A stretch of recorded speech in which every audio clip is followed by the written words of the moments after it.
ಆತ್ಮೀಯರೇ, ಸಂಘರ್ಷ ನ್ಯೂಸ್ಗೆ ಹಾರ್ದಿಕವಾದಂಥ ಸ್ವಾಗತ. ನಾನು ನಿಮ್ಮ ಯಮನಪ್ಪ ಗುಣದಾಳ್ ಮಾತನಾಡ್ತಾ ಇದ್ದೀನಿ. ಭಾರತ ದೇಶದಲ್ಲಿ ಮತ್ತು ಕರ್ನಾಟಕ ರಾಜ್ಯದಲ್ಲಿ ಮಹಿಳೆಯರಿಗೆ ಶಿಕ್ಷಣ ಅಂದ್ರೇ ಅದೊಂದು ದೊಡ್ಡ ಶಕ್ತಿ ಇದ್ದ ಹಾಗೆ. ಹೆಣ್ಣು ಮಕ್ಕಳಿಗೆ ಶಿಕ್ಷಣ ಕೊಡಿಸಬೇಕು, ಹೆಣ್ಣು ಮಕ್ಕಳು ಪುರುಷ ಪ್ರಧಾನ ರಾಷ್ಟ್ರದಲ್ಲಿ ಮುಂದೆ ಬರಬೇಕು, ಹೆಣ್ಣು ಮಕ್ಕಳು ಪುರುಷರ ಸಮಾನವಾಗಿ ನಿಲ್ಲಬೇಕನ್ನುವಂಥದ್ದು ನಮ್ಮ ನಿಮ್ಮೆಲ್ಲರ ಕನಸಲ್ಲ. ಡಾಕ್ಟರ್ ಬಾಬಾ ಸಾಹೇಬ್ ಅಂಬೇಡ್ಕರ್ ಅವ್ರನ್ನ ಹಿಡ್ಕೊಂಡು ಈ ದೇಶದ ಮಹಾನ್ ವ್ಯಕ್ತಿಗಳ ಕನಸೇ ಆಗಿತ್ತು. ಆ ಕಾರಣಕ್ಕಾಗಿಯೇ ಪ್ರತಿ ಜಿಲ್ಲೆಗಳಲ್ಲಿ, ತಾಲೂಕುಗಳಲ್ಲಿ ಹೆಣ್ಣು ಮಕ್ಕಳ ವಸತಿ ಶಾಲೆಗಳನ್ನು ಸರ್ಕಾರಗಳೇ ತೆಗೆದಿದ್ದಾವೆ. ಬಹಳಷ್ಟು ಸೌಲಭ್ಯಗಳನ್ನು ಕೂಡ ಹೆಣ್ಣು ಮಕ್ಕಳಿಗೆ ಕೊಡ್ತಾ ಇದ್ದಾರೆ.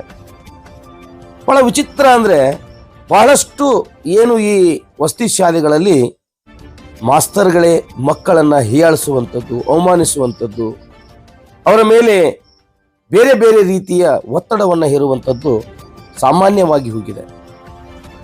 ಪೊಲೀಸ್ ಇಲಾಖೆ, ಮೇಲಾಧಿಕಾರಿಗಳು, ಹ್ಯೂಮನ್ ರೈಟ್ಸ್, ಮಕ್ಕಳ ಸಂರಕ್ಷಣಾ, ಈ ರೀತಿ ಎಲ್ಲ ತರಹದ ಇಲಾಖೆಗಳಿದ್ರೂ ಕೂಡ ಮಕ್ಕಳಿಗೆ ನೆಮ್ಮದಿಯ ನಿಟ್ಟುಸಿರೇ ಇಲ್ಲ. ಅಂಥದ್ರಲ್ಲಿ ಕೆಲವು ಅಧಿಕಾರ ದುರುಪಯೋಗ ಮಾಡಿಕೊಳ್ಳುವಂತಹ ಶಿಕ್ಷಕರಂತೂ ಹೇಳ್ತಿರೋದು. ಅದೇ ರೀತಿಯ ಒಂದು ಕಥೆಯನ್ನು ನಾನು ನಿಮ್ಗೆ ಇಲ್ಲಿ ಹೇಳ್ತಾ ಇದ್ದೀನಿ. ಬಾಗಲಕೋಟೆ ಜಿಲ್ಲೆಯ ಇಲ್ಕಲ್ ತಾಲೂಕಿನ ಈ ಕಂದಗಲ್ ಅಂತಕ್ಕಂತಹ ಒಂದು ಊರು. ಇಲ್ಲಿ ಡಾಕ್ಟರ್ BR ಅಂಬೇಡ್ಕರ್ ವಸತಿ ಶಾಲೆ ಇದೆ. ಈ ವಸತಿ ಶಾಲೆಯಲ್ಲಿ ಒಬ್ಬ ಶಿಕ್ಷಕ ಅನಿಲ್ ನಾಯಕ್ ಅಂತ, ಈತನು ಹೆಣ್ಣು ಮಕ್ಕಳ ಜೊತೆ ರಾತ್ರಿ 10 ಗಂಟೆ 11 ಗಂಟೆವರೆಗೂ ಕೂಡ ಮೊಬೈಲ್ ತೋರಿಸ್ತಾ ಕೊಡ್ತಾನಂತೆ. ಇದು ಬೇರೆ ಯಾರೋ ಹೇಳಿರುವಂತ ಕಂಪ್ಲೇಂಟ್ ಅಲ್ಲ, ಸ್ವತಃ ಮಕ್ಕಳ ಸಹಾಯವಾಣಿಗೆ ಕರೆಯನ್ನ ಮಾಡ್ತಾರೆ. ಮೇಡಮ್ ಅವರೇ, ನಮ್ಮ ಮಾಸ್ತರ್ ಏನು ಮಾಡಿದ್ರು ನಮ್ಮನ್ನು ಬಿಡ್ತಾ ಇಲ್ಲ, ರಾತ್ರಿ 10-10ವರೆವರೆಗೂ ಮೊಬೈಲ್ ತೋರಿಸ್ತಾ ಕೊಡ್ತಾನೆ, ಮಕ್ಕಳ ತಲೆ ಕೆಡಿಸ್ತಾ ಇದ್ದಾನೆ ಅನ್ನುವಂತಹ ಒಂದು ಆರೋಪವನ್ನ ಫೋನ್ನಲ್ಲಿ ಮಾಡ್ತಾರೆ. ಈ ಫೋನ್ ಕರೆ ಬಂದ ತಕ್ಷಣ ಪಾಪ ಮಕ್ಕಳ ಸಹಾಯವಾಣಿಯ ಅಧಿಕಾರಿಗಳು ಗುರುವಾರ ದಿನಾಂಕ 26/9/2024 ಶಾಲೆಗೆ ಭೇಟಿ ಕೊಡ್ತಾರೆ. ಶಾಲೆಗೆ ಭೇಟಿ ಕೊಟ್ಟು ಮಕ್ಕಳ ಹೇಳಿಕೆಯನ್ನ ಕೂಡ ಪಡೆದುಕೊಳ್ತಾರೆ. ಅಷ್ಟಕ್ಕೂ ಈ ಶಿಕ್ಷಕ ಮಕ್ಕಳ ಜೊತೆ ಏನು ಮಾತನಾಡ್ದ, ಏನು ಮೊಬೈಲ್ನಲ್ಲಿ ತೋರಿಸ್ತಾ ಇದ್ದ, ಈತ ಕಂಪ್ಯೂಟರ್ ಶಿಕ್ಷಕ. ತನ್ನ ಕಂಪ್ಯೂಟರ್ ಕೆಲಸವನ್ನ ಮುಗಿಸಿಕೊಂಡು ಸುಮಾರು 4:30-5 ಗಂಟೆಗೆ ಸರ್ಕಾರಿ ಕೆಲಸ ಮುಗಿದ ತಕ್ಷಣ ತನ್ನ ಮನೆಗೆ ಹೋಗೋದನ್ನು ಬಿಟ್ಟು ರಾತ್ರಿ 10 ಗಂಟೆವರೆಗೂ, ಅದು ಚಿಕ್ಕ ಹೆಣ್ಣು ಮಕ್ಕಳ ಜೊತೆ ಏನಪ್ಪಾ ನಿನ್ನ ಕತೆ, ಈ ಬಗ್ಗೆ ಏನು ಮೇಡಮ್ ಅವರು ವಿಸಿಟ್ ಕೊಡ್ತಾರಲ್ಲ ಮಕ್ಕಳ ಸಹಾಯವಾಣಿಯವರು, ಅವ್ರು ಏನು ಮಾತನಾಡ್ತಾರೆ ಕೇಳ್ಕೊಂಡು ಬರೋಣ ಬನ್ನಿ. ಹಲೋ ಮೇಡಮ್ ಅವರೇ, ನಮಸ್ಕಾರ.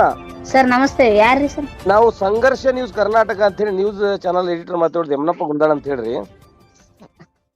ಹಲೋ ಹಲೋ, ಯಾವ ಸರ? ಸಂಘರ್ಷ ರೀ? ಸಂಘರ್ಷ ನ್ಯೂಸ್ ಕರ್ನಾಟಕ ಅಂತ ಹೇಳ್ರಿ. ಹಾ ಸರ್.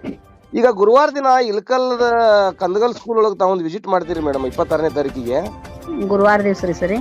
ಇದು ಯಾರು ಅನಿಲ್ ನಾಯಕ್ ಅನ್ನುವಂತ ಒಬ್ಬ ಕಂಪ್ಯೂಟರ್ ಶಿಕ್ಷಕ ಅಲ್ಲಿ ಯಾರು ಮಕ್ಕಳ ಜೊತೆ ಹೆಣ್ಣು ಮಕ್ಕಳ ಜೊತೆ ಅಸಭ್ಯವಾಗಿ ವರ್ತನೆ ಮಾಡದ ತಿಳಿಕಿಸಿದ್ರಿ.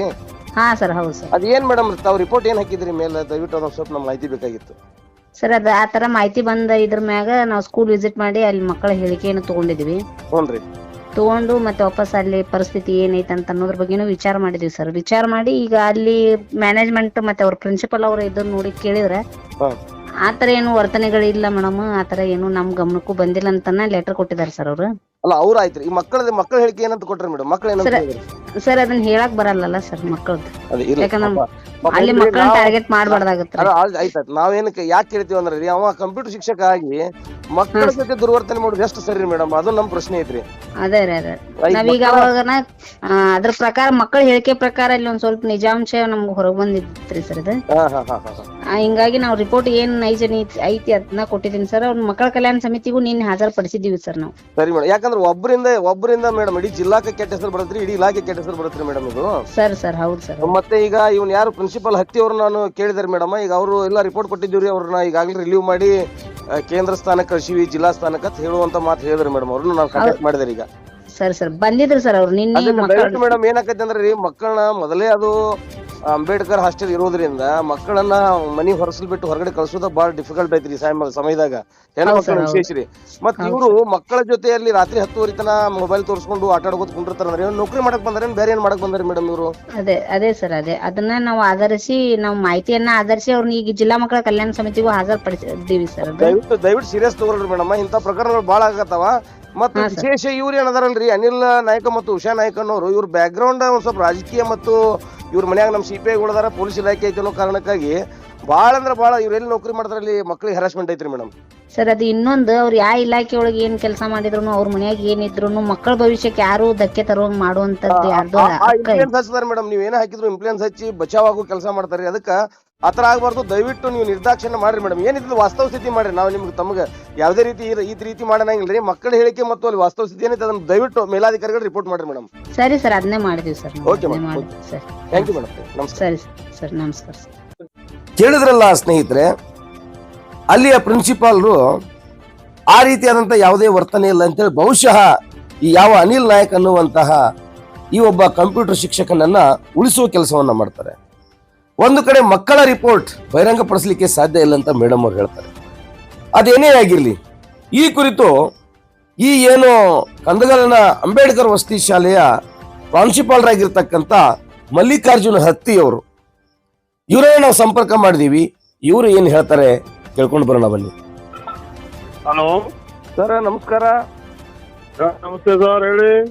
ನಾವು ಯಮನಪ್ಪ ಗುಂಡಾಳ ಅಂತೇಳಿ ಸಂಘರ್ಷ ನ್ಯೂಸ್ ಕರ್ನಾಟಕ ಚಾನೆಲ್ ನಿಂದ ಮಾತಾಡುದ್ರಿ. ಹೌದು ಸರ್. 26ನೇ ತಾರೀಕಿಗೆ ಗುರುವಾರ ದಿನ ರೀ ತಮ್ಮ ಶಾಲೆಯ ಹೆಣ್ಣು ಮಕ್ಕಳು ಎಲ್ಲ ವಿದ್ಯಾರ್ಥಿನಿಯರು ಈ ಮಕ್ಕಳ ಸಹಾಯವಾಣಿಗೆ ಫೋನ್ ಮಾಡಿ ಅನಿಲ್ ನಾಯಕ್ ಅನ್ನುವಂತ ಒಬ್ಬ ಕಂಪ್ಯೂಟರ್ ಶಿಕ್ಷಕ ನಮ್ಗೆ ಕಿರುಕುಳ ಕೊಡ್ತಾ ಇದ್ದಾನೆ ಅಂತ ಹೇಳಿ ಒಂದು ಮಾಹಿತಿ ಕೊಡ್ತಾರ ಸರ್. ಯಾರ್ರಿ? ನಿಮಗ್ರಿ? ನಮಗಲ್ಲ, ಯಾರು ಮಂಜುಳಾ ಮೇಡಮ್ ಅವ್ರಿಗೆ. ಹೌದು, ಶಾರದಾ ಮೇಡಮ್ ಅವರು. ಹೌದ್ರಿ, ಶಾರದಾ ಏನ ಮಂಜುಳಾ ಮೇಡಮ್ ಅವರು ಕೊಟ್ಟಾರಲ್ರಿ. ನಮ್ಮ ಶಾಲೆಗೆ ವಿಸಿಟ್ ಕೊಡ್ತಾರ್ರಿ. ಕೊಟ್ಟಾರ್ರಿ, ಬಂದು ಹೋಗ್ಯಾರ್ರಿ. ಮತ್ತ ಇವೇನದನ್ರಲ್ಲ ಅನಿಲ್ ನಾಯಕ್, ಈಗಾಗ್ಲೇ ಈತನ ಮ್ಯಾಗ ಲೋಕಾಯುಕ್ತ ಕೇಸ್ಗಳು ಅದಾವ, ಸಾರ್ವಜನಿಕ ವಲಯದಾಗ ಸ್ಟೇಷನ್ದಾಗ ಸಿವಿಲ್ದಾಗೂ ಕೇಸ್ ಅದಾವ್ರಿ ಇವನ್ ಮ್ಯಾಗ. ಸರ್, ಮತ್ತೆ ನೀವು ತಾವು ಯಾವುದೇ ರೀತಿ ಇನ್ ಮ್ಯಾಗ ಕ್ರಮ ತಗೊಳ್ಲಿಕ್ಕಂದ್ರೆ ಹೆಂಗ್ ಸರ್? ಈಗ ಅವ್ರಿಗೆ ನಾವು ಸ್ಕೂಲಿಂದಾನೇ ರಿಲೀವ್ ಮಾಡಿಬಿಟ್ಟಿದೇವ್ರಿ ಜಿಲ್ಲಾ ಸಮಾಜ ಕಲ್ಯಾಣ ಇಲಾಖೆ ರೀ. ಯಾವಾಗ ಮಾಡಿದ್ರಿ ಸರ್?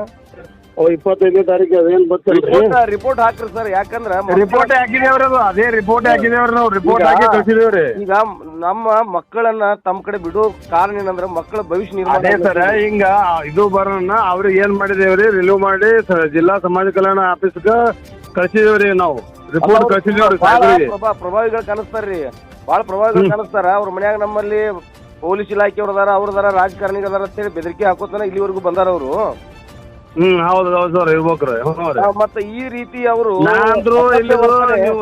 ಇವ್ರ ಜೋಡಿ ಮಾತಾಡ್ರಿ, ನಮ್ಮ ಸಮಾಜ ಕಲ್ಯಾಣ ಆಫೀಸರ್ ಜೊತೆ ಅಲ್ಲಿ ರಿಲೀವ್ ಮಾಡಿ ಕಳ್ಸಿಬಿಟ್ಟಿನ್ರಿ. ಅದಕ್ಕೆ ಕ್ರೈಸಿಗೆ ಒಂದು ರಿಪೋರ್ಟ್ ಹಾಕ್ರಿ ಸರ್ ತಾವು ದಯವಿಟ್ಟು ಮೇಲಾಧಿಕಾರಿ. ಅವನು ಮೇಲ್ ಮಾಡ್ಬಿಟ್ಟಿನ್ರಿ. ಮಾಡ್ರಿ. ಮತ್ತೆ ಇವರು ಬೇರೆ ಬೇರೆ ನಿಮ್ ಎಲ್ಲಾ ಅಧಿಕಾರ ದುರುಪಯೋಗ ಮಾಡ್ಕೊತಾರ. ಇವ್ರು ಕಂಪ್ಯೂಟರ್ ಶಿಕ್ಷಕರಾಗಿ ತಮ್ಮ ಕೆಲಸ ಐತಿ ಮಾಡೋದ್ ಬಿಟ್ಟ ಮಕ್ಕಳ ನಾನು ಬೈದೇನ್ರಿ. ಬೈದು ನನಗೆ ರಾತ್ರಿ 10:30 ಗಂಟೆ ತನ ಮಕ್ಕಳ ಜೊತೆ ಮೊಬೈಲ್ ನಲ್ಲಿ ನೋಡ್ಕೊತ್ಕೊಂಡಿರೋದು ಏನ್ ಅವಶ್ಯಕತೆ ಇರ್ತದೆ ಸರ್? ಅದೇ ರೀ ಸರ್, ಹೇಳಿ ಎಲ್ಲ ರಿಪೋರ್ಟ್ ಮಾಡಿದ್ರು. ಮಾಡಿ ಅದು 109 ಬರ್ನ ಅದೇ ರಿಪೋರ್ಟ್ ಹಾಕಿ ಜಿಲ್ಲಾ ಸಮಾಜ ಕಲ್ಯಾಣ ಆಫೀಸ್ಗೆ ಹೋಗಿಸಿಂದ್ರ ಇದು ಮಾಡಿಬಿಟ್ಟಿದೇವ್ರಿ. ಅವ್ರು ರಿಲೀವ್ ಮಾಡಿಬಿಟ್ಟಿದೇವಿ. ಅವ್ರು ಏನಂತಾರ ಡಿಸ್ಟ್ರಿಕ್ಟ್ ಆಫೀಸರ್ ಜೊತೆ ನೀವು ಹಚ್ಬೋದ್ರಿ, ನೀವು ಫೋನ್ ಹಚ್ಚಿರಿ, ಮಾತಾಡ್ರಿ ಅದ್ರ ಜೊತೆ. Okay sir. ನೋಡ್ರಿ ಸರ್, ನಿಮ್ ಕಡೆ ಯಾವುದೇ ತಪ್ಪುಗಳನ್ನ ಇಟ್ಕೋಬೇಡ್ರಿ ಅಂತ ಶಿಕ್ಷಕರು. ಅದಕ್ಕೆ ಮಾಡೇ ಬಿಟ್ಟಿಬಿಟ್ಟಿನಿ ಸರ್, ರಿಲೀವ್ ಮಾಡಿಬಿಟ್ಟಿನ್ರಿ ಅವ್ರಿಗೆ. ನಿರ್ದಾಕ್ಷಿಣ್ಯ ಯಾಕೆ ಮಕ್ಕಳ ಭವಿಷ್ಯ ಇರ್ತದೆ. ನಿರ್ದಾಕ್ಷಿಣ್ಯ ಇಲ್ರಿ, ಒಟ್ಟೆ ಅದ್ರ ಬದ್ದೆಲ್ಲ ಒಟ್ಟೆ ಇದು ಮಾಡಲ್ಲ ಸರ್. ಏನಿದ್ರು ನೀವು ಹೇಳ್ರಿ, ಅದ್ರ ಪ್ರಕಾರ ಮಾಡ್ತೇನ್ರಿ. ಅದ್ರದ್ದೇನು ತಲೆ ಕೆಡ್ಸೋಬಿಡ್ರಿ sir. Okay sir, thank you. ಸ್ನೇಹಿತರೆ, ಈ ಇಬ್ಬರ ಕಾಲ್ ರೆಕಾರ್ಡ್ ಅನ್ನ ನಾನು ಹಾಕಿದ್ದೇನೆ, ಇವ್ರ ಜೊತೆ ಮಾತನಾಡಿದ್ದೀನಿ. ನಮ್ಮ ನ್ಯೂಸ್ ಚಾನೆಲ್ನ ಒಂದೇ ಉದ್ದೇಶ, ಯಾವ ಹೆಣ್ಣು ಮಕ್ಕಳ ಮೇಲೆ ಭರವಸೆಯನ್ನ ಇಟ್ಟು, ಯಾವ ಹೆಣ್ಣು ಮಕ್ಕಳ ಮೇಲೆ ಆಕಾಂಕ್ಷೆನ ಇಟ್ಟು ಪೋಷಕರು, ಪಾಲಕರು ಅವರು ಮುಂದೆ ಬರಬೇಕು, ಶಾಲೆ ಕಲಿಬೇಕು ಅನ್ನುವಂಥ ಆಸೆನ ಇಟ್ಟುಕೊಂಡು ವಸತಿ ಶಾಲೆಗಳಿಗೆ ಹಾಕಿರ್ತಾರೆ. ಆದರೆ ಅದೇ ವಸತಿ ಶಾಲೆಯಲ್ಲಿ ಹೆಣ್ಣು ಮಕ್ಕಳ ತಲೆ ಕೆಡಿಸುವಂತಹ, ಡೈವರ್ಟ್ ಮಾಡುವಂತಹ, ಶಿಕ್ಷಣವನ್ನು ಹೊರತುಪಡಿಸಿ ಬೇರೆ ಯಾವ ಆಕ್ಟಿವಿಟೀಸ್ ಮಾಡಿದ್ರು ಅದು ತುಂಬಾ ನಷ್ಟ, ಕಷ್ಟ, ಹೆಣ್ಣು ಮಕ್ಕಳ ಜೀವನ ಜೊತೆ ಆಟ ಆಡಿದಾಗುತ್ತೆ. ಆ ಶಿಕ್ಷಕ ಅವ್ರಿಗೆ ಏನು ತೋರಿಸ್ತಾ ಇದ್ನೋ, ಯಾಕೆ 10 ಗಂಟೆ ತನಕ ಇರ್ತಾ ಇದ್ನೋ, ಇದು ಗಂಭೀರ ರೂಪದಲ್ಲಿ ತೆಗೆದುಕೊಳ್ಬೇಕು. ಕ್ರೈಸ್ಟ್ನವರು ಈ ಬಗ್ಗೆ ತನಿಖೆ ನಡೆಸಬೇಕು. ಇವರೆಲ್ಲ ಹಿಸ್ಟ್ರಿ ನಮ್ಮ ಹತ್ರ ಇದೆ. ಇವರು ಯಾವ್ಯಾವ ಅಧಿಕಾರ ದುರುಪಯೋಗ ಯಾವ್ಯಾವ ಸಂದರ್ಭದಲ್ಲಿ ಮಾಡಿದ್ದಾರೆ, ಇವರ ರಾಜಕಾರಣ, ಇವರ ಮನೆಯಲ್ಲಿ ಇರ್ತಕ್ಕಂಥ ಪೊಲೀಸ್ ಅಧಿಕಾರಿಗಳು, ಈ ರೀತಿಯ ಹೆದರಿಕೆ ಬೆದರಿಕೆ ಹಾಕುವಂತ ಇವರುಗಳು ನೌಕರಿ ಮಾಡಲಿಕ್ಕೆ ನಿಜವಾಗ್ಲೂ ಲಾಯಕ್ಕಿದ್ದಾರ, ಅಥವಾ ಈ ರೀತಿಯ ದುರ್ವರ್ತನೆಯನ್ನ ತೋರ್ತಾ ಅಹಂಕಾರದಿಂದ ಮೆರಿತಾ ಇರುವಂತ ಈ ಒಂದು ಏನು ಅನಿಲ್ ನಾಯಕ್ ಅನ್ನುವಂತಹ ಈ ವ್ಯಕ್ತಿಗೆ ಸರಿಯಾದ ಶಿಕ್ಷೆ ಆಗಬೇಕು. ಈಗಾಗಲೇ ಯಾರು ಹತ್ತಿ ಹೇಳಿರುವ ಹಾಗೆ ನಾವು ಇಲ್ಲಿಂದ ಕಳಿಸಿದ್ದೀವ್ರಿ, ರಿಲೀವ್ ಮಾಡಿದ್ದೀವಿ ಹೆಡ್ ಕ್ವಾರ್ಟರ್ಗೆ, ಅವ್ರು 4-5 ದಿವಸ ಆಯ್ತು ಅಲ್ಲಿ ಚಾರ್ಜೇ ತೆಗೆದುಕೊಂಡಿಲ್ಲ ಅಂದ್ರೆ ಇದರ ಅರ್ಥ ಏನು? ಸರ್ಕಾರ ಆಗಲಿ ಇಲಾಖೆ ಆಗಲಿ ಇದನ್ನ ಬಹಳ ಗಂಭೀರವಾಗಿ ಪರಿಗಣಿಸಬೇಕಾಗತ್ತೆ. ಎಷ್ಟೋ ಹಾಸ್ಟೆಲ್ಗಳಲ್ಲಿ ನಾವು ನೋಡಿದ್ದೀವಿ, ಮಕ್ಕಳ ಮೇಲೆ ಅತ್ಯಾಚಾರ, ಅನಾಚಾರ, ಅಸಭ್ಯ ವರ್ತನೆ ಇದು ಪ್ರತಿನಿತ್ಯ ಹೆಚ್ಚಾಗ್ತಾನೆ ಇದೆ. ಈ ಸಣ್ಣ ಪುಟ್ಟ ಗಲಾಟೆಗಳನ್ನ ಮಾಡಿದಾಗ ಅಥವಾ ಸಣ್ಣ ಪುಟ್ಟ ಇಂಥ ಇಶ್ಯೂಗಳು ಬಂದಾಗ ಇವರ ಮೇಲೆ ಗಂಭೀರ ತನಿಖೆ ನಡೆಸದೆ ಹೋದ್ರೆ ಖಂಡಿತವಾಗಲೂ ಮಕ್ಕಳಿಗೆ ಹಾನಿಯಾಗುವಂತ ಸಂಭವ ಇದೆ. ಪಾಲಕರೇ, ಪೋಷಕರೇ, ನಿಮ್ಮ ಮಕ್ಕಳಿಗೆ ಬುದ್ಧಿ ಹೇಳಿ. ಇಂತಹ ಶಿಕ್ಷಕರ ಜೊತೆ ಸ್ನೇಹ ಸಂಬಂಧ ಅಥವಾ ಶಿಕ್ಷಕರ ಜೊತೆ ಒಡನಾಟ ಸರಿಯಲ್ಲ. ಶಿಕ್ಷಕರ ಕೆಲಸ ಏನಿದ್ರು ಶಾಲೆ ಕಲಿಸುವಂಥದ್ದು, ಕಂಪ್ಯೂಟರ್ ಕಲಿಸುವಂಥದ್ದು, ತಮ್ಮ ಸಮಯ ಮುಗಿದ ನಂತರ ಮನೆಗೆ ಹೋಗುವಂಥದ್ದು. ಇವರು ಇಲ್ಲದ ಶೋಕಿಗಳನ್ನ, ಇಲ್ಲದ ಮೊಬೈಲ್ಗಳನ್ನ ಇಲ್ಲಿ ಜನರಿಗೆ ತೋರಿಸ್ತಾ ಇದ್ರೆ, ಇಲ್ಲಿ ಹೆಣ್ಮಕ್ಕಳಿಗೆ ತೋರಿಸ್ತಾ ಇದ್ರೆ ಅವರ ಬದುಕಿನ ಗತಿ ಏನು? ಇದನ್ನೆಲ್ಲ ಆಲೋಚನೆ ಮಾಡ್ತಾ ಕ್ರೈಸ್ಟ್ ಮತ್ತು ಏನು ನಮ್ಮ ವಸತಿ ಶಾಲೆಗಳ ಜಿಲ್ಲಾ ಏನು ಅಧಿಕಾರಿಗಳಿದ್ದಾರೆ, ಇವರೆಲ್ಲರೂ ಕೂಡ ಇದನ್ನ ಗಂಭೀರವಾಗಿ ಪರಿಗಣಿಸಿ ಈತನನ್ನ ಸಸ್ಪೆಂಡ್ ಮಾಡಬೇಕು, ಈತನ ಅಮಾನತ್ ಮಾಡಬೇಕು, ಮತ್ತೆ ಇಲಾಖಾ ತನಿಖೆಗೆ ಒಳಪಡಿಸಬೇಕಂತ ಹೇಳಿ ಸಂಘರ್ಷ ನ್ಯೂಸ್ ಕರ್ನಾಟಕ ಒತ್ತಾಯ ಮಾಡ್ತದೆ. ಅದರ ಜೊತೆಗೆ ಒಳ್ಳೊಳ್ಳೆ ಸುದ್ದಿಗಳಿಗಾಗಿ, ನೈಜ ಸುದ್ದಿಗಳಿಗಾಗಿ ಸಂಘರ್ಷ ನ್ಯೂಸ್ ಕರ್ನಾಟಕ ಚಾನೆಲ್ನ ಬೆಂಬಲಿಸಿ. ಧನ್ಯವಾದಗಳು.